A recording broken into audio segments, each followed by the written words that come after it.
Hey everyone, welcome back to my channel. Tonight's story is one that'll pull you in from the very first line. A story of love turned cold, betrayal dressed as honesty, and revenge so poetic that even heartbreak had to stand still. The title? On the night she broke my heart with a request. I gave her the revenge she'll never forget. Let's dive in. Her name was Lena, and to me, she was everything. My peace, my passion, my future. We'd been together for 5 years, building dreams, sharing rent, sharing laughs, and sharing plans for a wedding that I thought would define the rest of my life. I was Ethan Gray, a man who believed in forever, until the night she shattered it with a single sentence. That night is burned into my memory. The city was quiet, rain tapping against the windows, soft jazz humming from the living room speaker. I had planned a special dinner. Her favorite pasta, candles, a small gift box with an engagement ring inside. I was nervous but happy. She looked stunning in her black dress, hair tied up the way I loved. But something about her eyes that night, distant, colder, made my gut twist.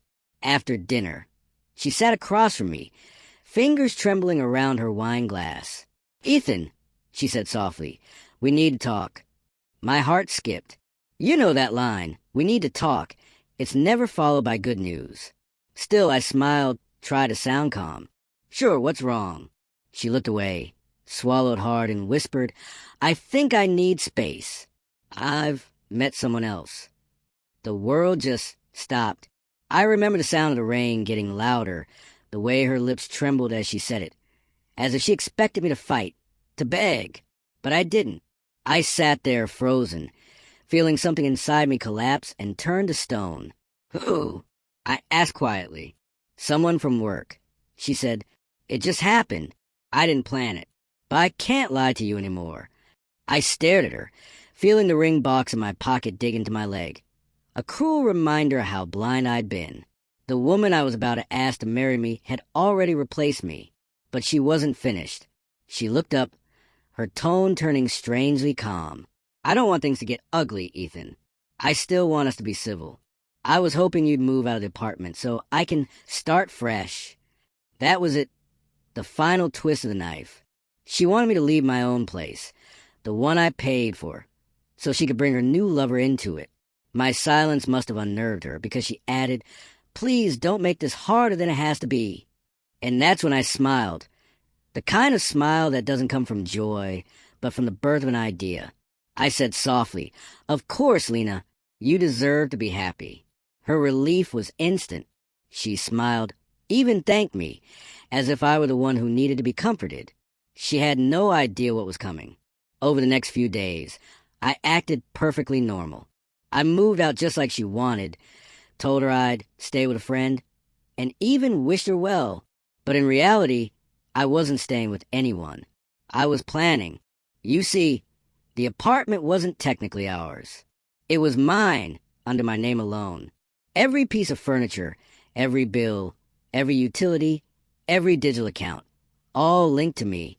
She never asked, never cared, because she assumed I'd always be there.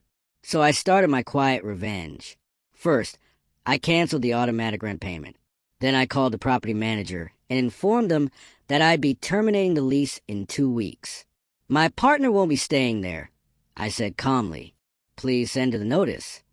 Next, I went to utility companies, electricity, water, internet, and canceled every single service under my name.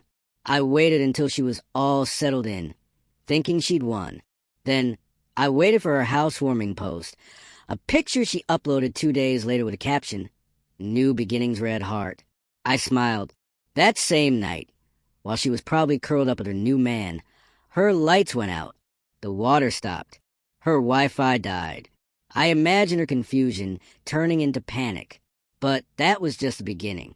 You see, I had one last ace, something she'd completely forgotten. When she first moved in, she convinced me to let her use my old credit card for emergencies. She'd never given it back. I never canceled it either. Not yet. Because over the next few weeks, she used it to buy couples furniture and decor. The statements landed in my inbox like confessions. Every chair, every bed, every dinner for two she thought I'd never see. So I waited. Then, right when she thought her new life was perfect, I reported the card stolen. The bank froze it, reversed the payments, and launched an investigation. Every item she bought on it had to be returned. Every charge flagged. Her new man's expensive gift, a leather jacket, was now under fraud inquiry. Then came the final blow.